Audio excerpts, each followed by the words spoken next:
Hilo anapaswa kulifanya kila mtu, sio mchungaji peke yake, sio mwinjilisti peke yake, sio askofu peke yake. Hii ni kwa ajili ya kila mtu, sio missionary peke yake.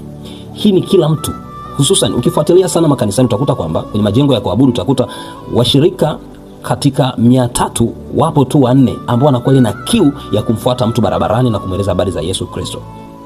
Cha kwanza hofu, lakini jambo la pili kinachowafanya watu waogope, wanaamini kwamba wao hawahusiki. Na anakuambia kabisa mimi sio mwinjilisti. Anakueleza na anakuambia kabisa mimi sikuitiwa hiyo huduma. Lakini ukisoma Mathayo 28 mstari ule wa 18 mpaka mstari ule wa 20 utakuja kugundua kwamba hii kazi amepewa kila mtu ambaye tayari amekwisha kumpokea Yesu Kristo. Mathayo 28 mstari ule wa 18 nasema Yesu akaja kwao.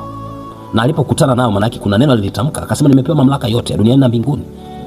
Na akawapa kama agizo, anawapa maelekezo.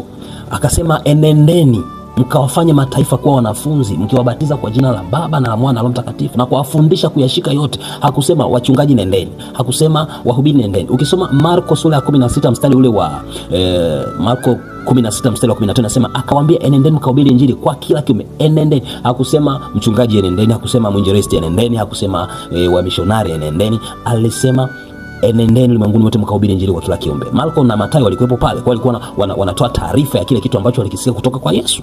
Na moja ya vitu ambavyo walivizungumza ni kwa habari ya kumshuhudia. Na ukiangalia Mathayo amezungumza, mwishoni anaelezea Yesu alielezea hivi kabla ya kupaa.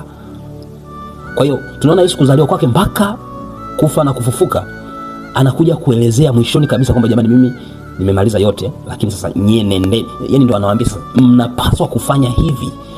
Ukisoma Marko 16 mstari wa 15 akawaambia nendeni ulimwenguni wote mkahubiri injili kwa kila kiumbe. Mstari wa 16 anasema aamini na kubatizwa ataokolewa. Lakini lazima ufahamu kwamba asiamini lazima siku zote atahukumiwa. Na huo ndio uhalisia. Vice versa is true. Mstari wa 17 inasema ishara hizi zitafuatana hao waaminio. Kwa jina langu watatoa pepo, wataweka mikono juu ya wagonjwa na watapokea afya, watakula vitu vya kufisha havitawadhuru. Hiyo ni Marko anathibitisha agizo la Yesu Kristo. Kwa hili agizo linampaswa kila mtu kulifanya. Kila mtu anapaswa kuhubiri injili. Kila kijana, kila mzee, mama, vijana, mabinti, wote tunapaswa kuhubiri injili. Injili haijawa specialized, haijawa maalum kwa ajili ya mtu fulani. Ni kwa ajili ya kila aliyemwamini Yesu Kristo. Hatupaswi kuwa na uoga. Kila mmoja ana ushuhuda juu ya Yesu Kristo.